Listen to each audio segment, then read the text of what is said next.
नमस्कार। आज हम हिंदी व्याकरण के अंतर्गत समास एवं उसके भेदों को उदाहरण सहित पढ़ेंगे। यह वीडियो छात्रों के विशेष आग्रह पर बना रहा हूँ, इसलिए यह वीडियो आप लोगों के लिए अत्यंत महत्वपूर्ण एवं उपयोगी है।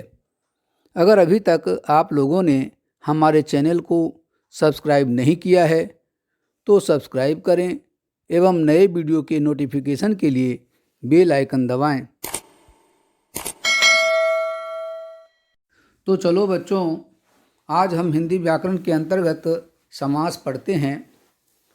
समास और उसकी परिभाषा, समास के भेद और उसके उदाहरण को देखते हैं। समास के मुख्य रूप से 6 भेद होते हैं: अव्ययभाव समास, तत्पुरुष समास, द्विगु समास, द्वंद्व समास, बहुब्रीहि समास और कर्मधारय समास। अब हम सबसे पहले समास की परिभाषा को देख लेते हैं। समास किसे कहते हैं? परस्पर संबंध रखने वाले दो या दो से अधिक शब्दों को मिलाकर जब नया सार्थक शब्द बनाया जाता है तो उसके मेल की प्रक्रिया को समास कहते हैं। अगर हम साधारण या आसान शब्दों में कहें तो दो पदों के मेल को समास कहते हैं। समास में दो मुख्य बातें होती हैं, एक तो समस्त पद और दूसरा सामासिक विग्रह। अब हम इसे भी समझ लेते हैं। समस्त पद क्या होता है? दो पदों के मेल को समस्त पद कहते हैं। जब दो पद को मिलाकर एक पद बन जाए तो उसे समस्त पद कहते हैं। समस्त पद में भी दो बातें होती हैं। पहला पद जो होता है वह पूर्व पद कहलाता है और बाद वाला पद उत्तर पद कहलाता है, तथा इन दोनों के समास से बना हुआ नया शब्द समस्त पद कहलाता है। इसको उदाहरण स्वरूप समझ लेते हैं। जैसे दशानन, यहाँ 10 जमा आनन में जो पहला पद है 10, यह पूर्व पद कहलाएगा और जो बाद वाला पद है आनन वह उत्तर पद कहलाएगा। यानी समस्त पद का मतलब हुआ पूर्व पद जमा उत्तर पद। यानी समस्त पद में दो बातें होती हैं, एक पूर्व पद होता है और दूसरा उत्तर पद। उसी तरह से सामासिक विग्रह को समझ लेते हैं। जब हम दोनों पदों को अलग करते हैं, यानी जब समस्त पद के दोनों पदों का विग्रह करते हैं यानी अलग अलग करते हैं, तो उस प्रक्रिया को सामासिक विग्रह कहते हैं। इसे उदाहरण के द्वारा समझ लेते हैं। जैसे पाप पुण्य, यह एक समस्त पद है। इसका सामासिक विग्रह होगा पाप और पुण्य। अब हम समास के भेदों को क्रमशः देख लेते हैं। समास का प्रथम भेद अव्ययभाव को हम पहले देखते हैं। इस समास में प्रथम पद यानी पहला पद प्रधान होता है। यानी जिस सामासिक पद का प्रथम पद प्रधान हो और पहला पद अव्यय हो वह अव्ययभाव समास कहलाता है। अब उदाहरण के द्वारा इसके समस्त पद और उसके सामासिक विग्रह को देख लेते हैं। यहाँ आजीवन समस्त पद है, उसका सामासिक विग्रह होगा जीवन भर। यहाँ आजीवन में अव्यय पद है। उसी तरह से आजन्म समस्त पद में आ जो है अव्यय पद है, जिसका सामासिक विग्रह है जन्म से लेकर। अन्य उदाहरण देख लें। यथाशक्ति, इसमें भी इस समस्त पद में यथा अव्यय पद है और इस समस्त पद का प्रथम पद है यथाशक्ति। इसका सामासिक विग्रह होगा शक्ति के अनुसार। उसी तरह से यथाशीघ्र, यहाँ यथा प्रथम पद और अव्यय पद है, जिसका सामासिक विग्रह होगा जितना शीघ्र हो सके। उसी तरह से और भी उदाहरण देख लेते हैं। यथा विधि, यथा भी अव्यय पद है और इसका सामासिक विग्रह होगा विधि के अनुसार। उसी तरह से यथा सामर्थ्य, इसका विग्रह सामर्थ्य के अनुसार होगा। इसका विग्रह सामर्थ्य के अनुसार होगा। अब व्यय भाव समास के अन्य उदाहरणों को देख लेते हैं। यहाँ पर प्रतिदिन, प्रतिवर्ष, प्रत्येक, प्रत्यक्ष, इन उदाहरणों में जो प्रथम पद है प्रति, यह अव्यय पद है और इसकी प्रधानता भी है, इसलिए यह अव्यय भाव समास का उदाहरण है। प्रतिदिन का विग्रह होगा हर दिन, प्रतिवर्ष यानी हर वर्ष, प्रत्येक मतलब एक एक। ये सब सामासिक विग्रह इस तरह से हम देखेंगे। अन्य उदाहरणों को भी इसी तरह से देख सकते हैं। अब हम कारक के दूसरे भेद तत्पुरुष समास को देखते हैं। जिस सामासिक शब्द का उत्तर पद यानी बाद वाला पद प्रधान हो तथा पहले पद के साथ लगी विभक्ति का लोप हो जाता है, उसे तत्पुरुष समास कहते हैं।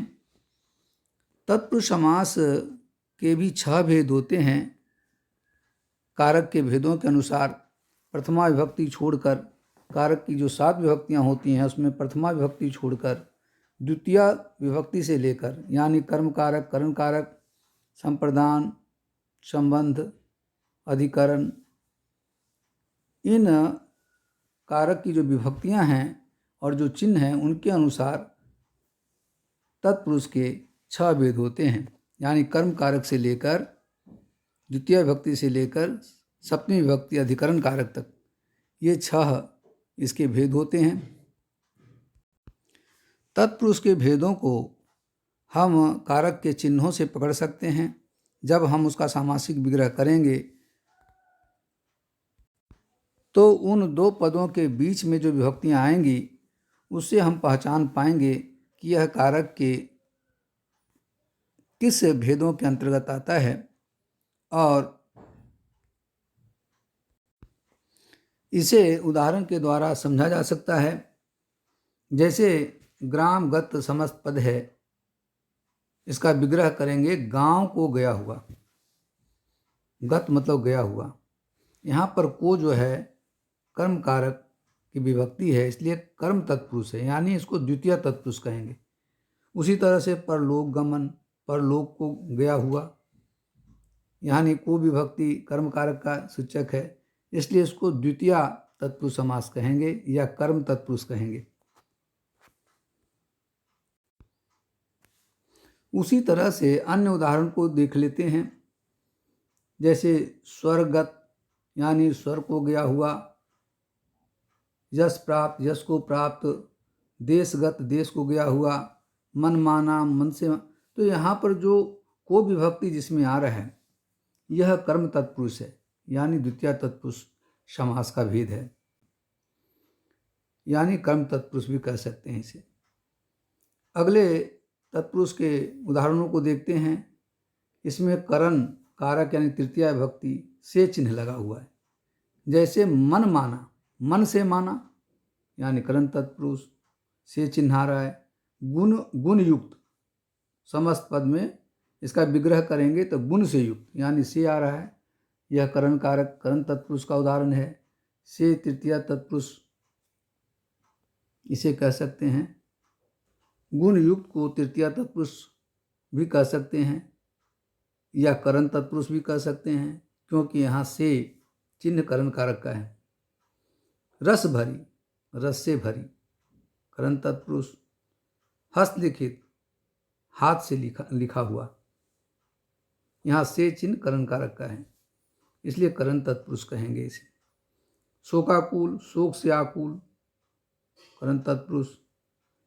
अब हम उसी तरह से चतुर्थी तत्पुरुष के लिए, चतुर्थी विभक्ति में संप्रदान कारक के लिए जो चिन्ह होता है वो के लिए होता है। यहाँ पर देशभक्ति यानी देश के लिए भक्ति, इसलिए संप्रदान चतुर्थी हुआ। इसलिए यह संप्रदान तत्पुरुष हुआ। या चतुर्थी तत्पुरुष भी कह सकते हैं। रसोई घर, रसोई के लिए घर, संप्रदान तत्पुरुष हो गया। यज्ञशाला, यज्ञ के लिए शाला, संप्रदान तत्पुरुष के उदाहरण हैं। सत्याग्रह, सत्य के लिए आग्रह, संप्रदान तत्पुरुष है। यहाँ के लिए चिन्ह जो है वो संप्रदान कारक यानी चतुर्थी विभक्ति का चिन्ह है। तो इन चिन्हों से उसी तरह से आप आपादान कारक का जो चिन्ह होता है, पंचमी विभक्ति में से चिन्ह आता है। रोग से मुक्त, भय से भीत, धन से हीन, रोग मुक्त, भय भीत, धनहीन, धन से हीन, भय भीत, भय से भीत। उसी तरह से संबंध कारक का जो चिन्ह होता है का, यहाँ राजपुत्र। अब हम तत्पुरुष समास के उपभेद को देख लेते हैं। तत्पुरुष समास के दो उपभेद हैं। पहला कर्मधारय तत्पुरुष समास और दूसरा द्विगु तत्पुरुष समास। अब कर्मधारय तत्पुरुष समास को देखते हैं। जिस समस्त पद में पूर्व पद और उत्तर पद के बीच विशेषण और विशेष्य अथवा उपमान और उपमेय का संबंध होता है वह कर्मधारय तत्पुरुष समास कहलाता है। विशेषण और विशेष्य का तात्पर्य क्या है? विशेषण जो शब्द किसी शब्द की विशेषता बताए और जो शब्द विशेषता बता रहा हो वह विशेष्य कहलाएगा। उसी तरह से उपमान और उपमेय, उपमान जिसकी विशेषता बताया जाए, उपमेय जो शब्द विशेषता बता रहा है। तो कर्मधारय समास में विशेषण और विशेष्य और उपमान और उपमेय का संबंध होता है। तत्पुरुष समास के उपभेद होने के कारण इसमें उत्तर पद प्रधान होगा। इसके उदाहरणों को देख लेते हैं। जैसे नील कमल, विग्रह होगा नीला है जो कमल, परमानंद, परम है जो आनंद, नील गाय, नीली है जो गाय, कृष्ण सर्प, कृष्ण है जो सर्प। इस तरह से हम कर्मधारय समास, कर्मधारय तत्पुरुष समास का सामासिक विग्रह करेंगे। नील कमल में नील यानी नीला विशेषण पद है और कमल विशेष्य पद है, यानी जिसकी विशेषता बताई जा रही है। कमल यह विशेष्य हो गया और नील यानी नीला विशेषण हो गया।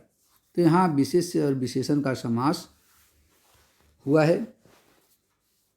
उसी तरह से नील गाय, नीली गाय यानी नीली है जो गाय, यहाँ पर नील विशेषण है और गाय विशेष्य है, यानी नीली है जो गाय। उसी तरह से परम है जो आनंद, परमानंद,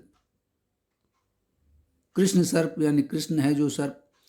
तो यहाँ पर विशेष विशेषण, प्रथम पद यहाँ उपमान, दूसरा उपमेय, दोनों के योग से बना पद कर्मधारय तत्पुरुष समास कहलाएगा।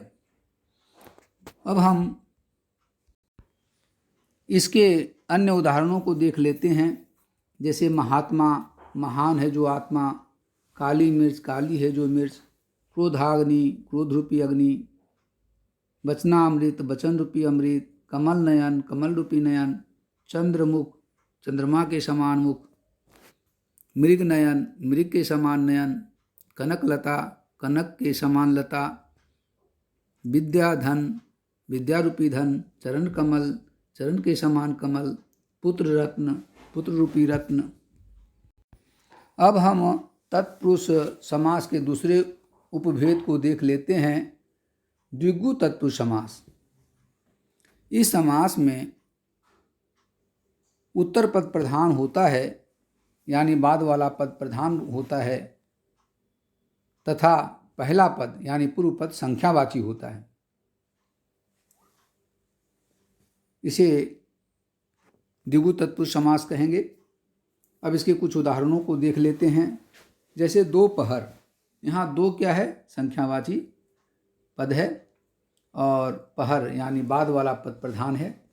दो पहरों का समूह, दोपहर हो गया। त्रिलोक, यहाँ त्रि मतलब तीन, यहाँ संख्या है प्रथम पद और बाद वाला पद जो है प्रधान है उत्तर पद। तीनों लोकों का समूह त्रिलोक। उसी तरह से त्रिवेणी, तीन वेणियों का समूह। त्रिभुज, 3 भुजाओं का समूह, चतुर्भुज 4 मुखों का समूह, चौमासा 4 मासों का समूह, पंचतत्व 5 तत्वों का समूह, पंचतंत्र 5 तंत्रों का समूह। इस प्रकार हम आसानी से द्विगु तत्पुरुष समास के उदाहरणों को पहचान सकते हैं और उसके विग्रह भी कर सकते हैं। अब हम समास के अगले भेद द्वंद्व समास को देख लेते हैं। यानी जिस समास में दोनों ही पद, पूर्व पद और उत्तर पद समान महत्व रखते हों, यानी दोनों ही पदों की प्रधानता हो, उसे द्वंद्व समास कहते हैं। इसके उदाहरणों को देख लेते हैं। जैसे भला बुरा, भला और बुरा, इसका सामासिक विग्रह होगा। पूजा अर्चना, पूजा और अर्चना। सुख दुख, सुख और दुख। नमक मिर्च, नमक और मिर्च। यानी द्वंद्व समास का जब हम विग्रह करेंगे तो उन 2 पदों के बीच विग्रह में और जोड़ देंगे।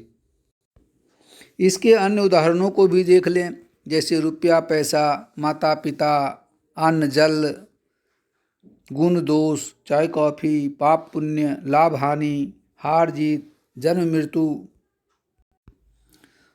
अब हम समास के आखिरी भेद बहुब्रीहि समास को देख लेते हैं। इस समास में दोनों ही पद, पूर्व पद और उत्तर पद प्रधान न हो, बल्कि कोई अन्य प्रधान हो, वह बहुब्रीहि समास कहलाता है। बहुब्रीहि समास को हम इस प्रकार से भी समझ सकते हैं। जो समस्त पद अपने सामान्य अर्थ को छोड़कर कोई विशेष अर्थ बतलाता हो, उसे बहुब्रीहि समास कहते हैं। अब हम बहुब्रीहि समास को उदाहरणों के द्वारा समझते हैं। नीलकंठ, इसका विग्रह है नीला है कंठ जिसका। यानी यहाँ नीलकंठ अपने सामान्य अर्थ को छोड़कर विशेष अर्थ बतला रहा है। नीला है कंठ जिसका, अर्थात शिव। यहाँ शिव के लिए नीलकंठ कहा गया है। दशानन, 10 हैं आनंद जिसके, अर्थात रावण। दशानन यानी 10 मुख वाला, यह इसका सामान्य अर्थ है, लेकिन इसका विशेष अर्थ है रावण। दशानन रावण को कहा गया है। 10 हैं आनंद जिसके। उसी तरह से पीताम्बर, सामान्य अर्थ है पीला वस्त्र। अंबर मतलब पीला। पीताम्बर यानी पीला, पीत मतलब पीला, अंबर मतलब वस्त्र। सामान्य अर्थ है पीला वस्त्र। लेकिन पीताम्बर में यहाँ सामान्य अर्थ छोड़कर विशेष अर्थ यानी पीले हैं अंबर जिसके, अर्थात विष्णु के लिए यह प्रयुक्त हुआ है।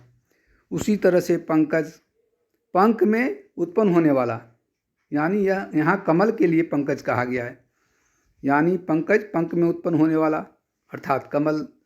यहाँ विशेष अर्थ प्रकट कर रहा है पंकज। उसी तरह से चतुर्भुज, 4 भुजाएं हैं जिसकी, अर्थात विष्णु। चक्रपाणि, चक्र है हाथ में जिसके, अर्थात विष्णु। घनश्याम, घन के समान श्याम हैं जो, यहाँ अर्थात कृष्ण। उसी तरह से श्वेतांबरा, श्वेत वस्त्रों वाली हैं जो, अर्थात सरस्वती के लिए कहा गया है श्वेतांबरा। उसी तरह से चंद्रशेखर, चंद्रमा है शेखर यानी माथे पर जिसके, अर्थात शिव। यानी शिव चंद्रमा धारण करते हैं अपने सिर पर, उन्हें चंद्रशेखर कहा गया है। इस प्रकार से बहुब्रीहि समास में समस्त पद अपने सामान्य अर्थ को छोड़कर विशेष अर्थ प्रकट करता है। यहाँ यह पाठ समाप्त होता है। आशा करता हूँ कि आप लोगों को समास, उसके भेद अच्छी तरह से समझ में आ गया होगा। इस वीडियो को अधिक से अधिक लाइक करें, शेयर करें और सब्सक्राइब ज़रूर करें। धन्यवाद।